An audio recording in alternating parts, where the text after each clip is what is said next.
As states continue to open up, coronavirus cases are going up. But does that mean we're going to see another government shutdown? Hey everyone, I'm Chad Hasty, host of the Chad Hasty Show, which airs weekday mornings, 8:30 to 11 a.m. Central Time on News Talk 95.1 FM and 790 a.m. KFYO. Steve Mnuchin, the Treasury Secretary, weighing in on this week, saying that no, another shutdown cannot happen.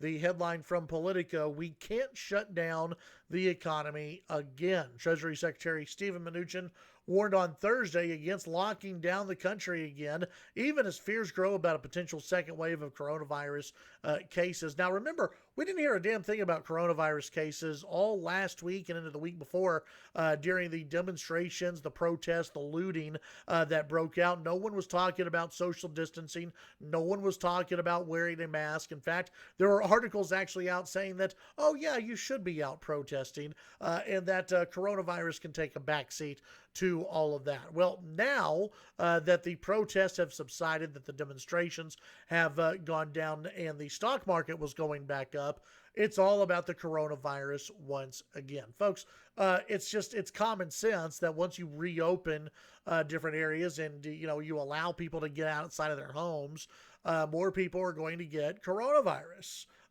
It was always going to happen. The key thing is our hospitals are not being overwhelmed. Our ICU beds are not being overwhelmed. We're doing okay as a country.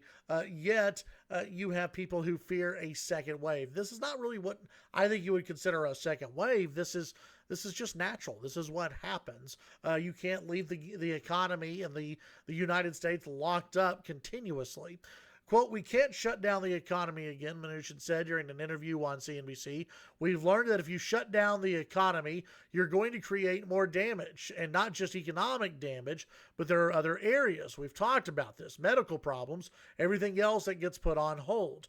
Mnuchin weighed in as the U.S. surpassed 2 million coronavirus cases, with states beginning to reopen and racial justice protests happening across the country.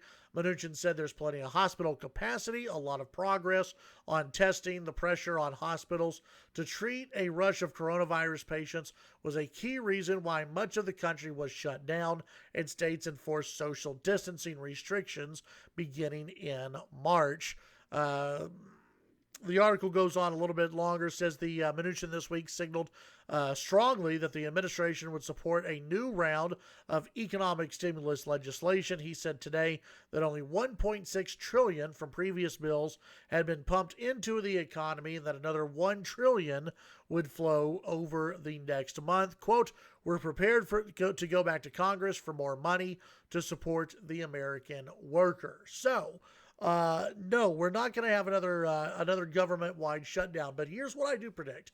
I think that as we get closer to the election, once we get into, the flu season, cold season, and yes, the election, politics will play a part in this. I think you'll see some blue state governors who want to shut down their states, who want to worry people, and who want to make mail-in balloting a key thing in their state. And I think that you have a number of folks who are going to want to do anything to stop Donald Trump from winning re-election, and that means even ruining, yes, the U.S. economy, and it even means ruining their own state's economy. So a shutdown of the U.S., no, I don't see that happening again. A shutdown of Texas, I don't see that happening, but I could see some other states in the next few months, as we get closer to the election, decide that maybe they want to try to shut down once again. Tune in to the Chad Hasty Show weekday mornings, 8:30 to 11 a.m. Central Time. News Talk 95.1 FM and 790 a.m. KFYO. Have a great day.